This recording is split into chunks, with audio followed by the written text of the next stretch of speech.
ഓർത്തുകൊള്ളണം. ഈ ഭൂമിയിൽ നാം കാണുന്ന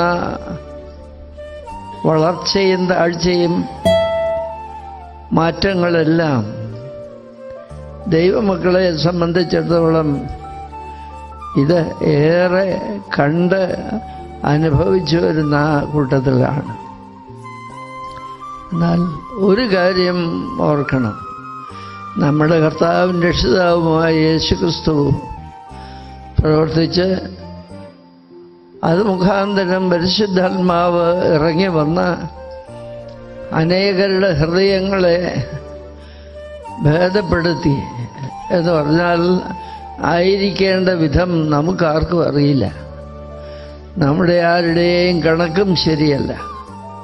ദൈവത്തിൻ്റെ ആത്മാവ് കണക്ക് കൂട്ടുകയും ക്രമീകരിക്കുകയും ചെയ്യുമ്പോഴാണ് അനുഗ്രഹമുണ്ടാകുന്നത്. സമ്പത്ത് എന്തുണ്ടായി, ആരോഗ്യം എന്തുണ്ടായി, സൗകര്യങ്ങൾ എന്തുണ്ടായി എന്നുള്ളതല്ല, മറിച്ച് ദൈവത്തിൻ്റെ ആത്മാവിന് വിധേയപ്പെട്ടു പോകാനായിട്ട്, പരിശുദ്ധാത്മാവിൻ്റെ നടത്തിപ്പിന് വിധേയപ്പെട്ടു പോകാനായിട്ട് സാധിക്കുക എന്നുള്ളതാണ് വലുത്.